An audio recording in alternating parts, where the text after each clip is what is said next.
Tekan tanggapi kejanggalan film Dirty Vote. Nah, ada 3 hal ya teman-teman dalam film tersebut yang perlu kami soroti secara khusus. Yang pertama, pernyataan saudara Ferry Amsari soal penunjukan 20 pejabat kepala daerah di 20 provinsi. Dikaitkan dengan jumlah DPT 140 juta suara yang ekuivalen lebih dari setengah ya dari jumlah pemilih di seluruh Indonesia. Narasi ini sangat tidak ilmiah ya, dan sangat tidak masuk akal. Susah sekali kita mencernanya. Bagaimana misalnya dia sebut Pak Jokowi menunjuk 20 juta PJ kepala daerah. Jumlah penduduknya katanya lebih dari 50%. Lalu dikaitkan dengan istilahnya orkestrasi pemenangan salah satu paslon dengan jumlah pemilih 50% lebih dan sebarannya memenuhi ketentuan pasal 6 Undang-Undang Dasar ya, yaitu 20% suara di setidaknya 50% provinsi. Bagaimana bisa seorang PJ kepala daerah memastikan seluruh pemilih di daerah yang dipimpinnya untuk memilih sesuai dengan yang dikehendaki oleh orang yang menunjuknya sebagai kepala daerah? Logikanya di mana gitu loh? Dengan kewenangan PJ kepala daerah yang jauh lebih terbatas daripada sebagai kepala daerah aktif ya, bagaimana bisa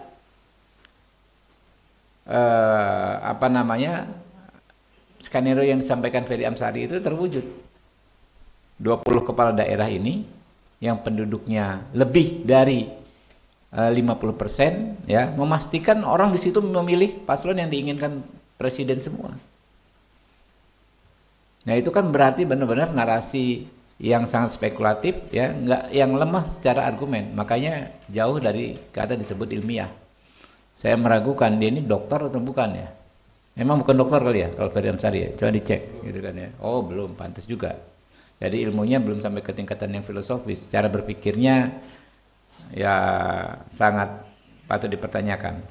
Kemudian pernyataan Bivitri Susanti yang kedua ya. Gini ngomongnya, saya mau terlibat dalam film ini karena banyak orang yang akan makin paham bahwa memang telah terjadi kecurangan yang luar biasa sehingga pemilu ini tidak bisa dianggap baik-baik saja. Pernyataan ini benar-benar tidak berdasar. Tidak disebut peristiwa kecurangan yang mana, ya. Peristiwanya yang mana? Apa buktinya? Bagaimana status pelaporannya?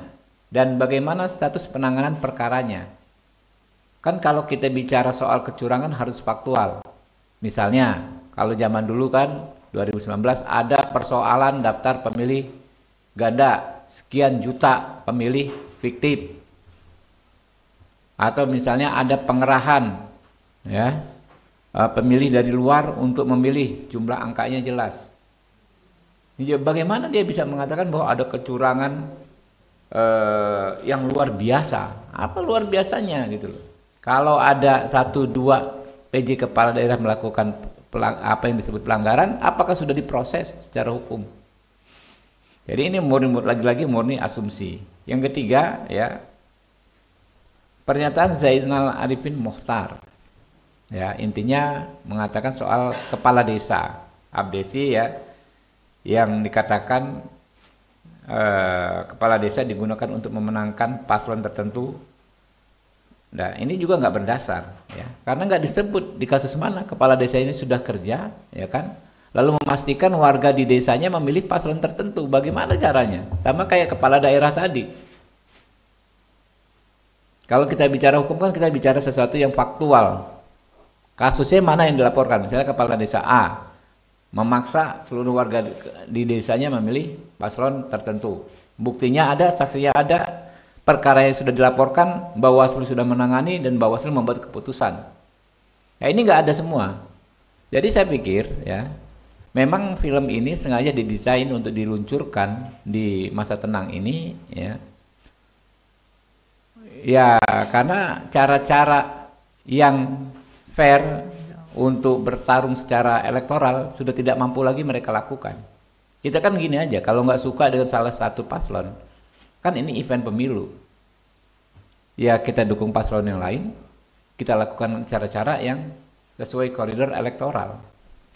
Nah ini karena mungkin elektabilitas Pak Prabowo dan Mas Gibran terus meroket, bahkan sudah tembus batas psikologis sekali putarannya itu 50% plus 1 suara, maka dilakukanlah cara-cara yang ini.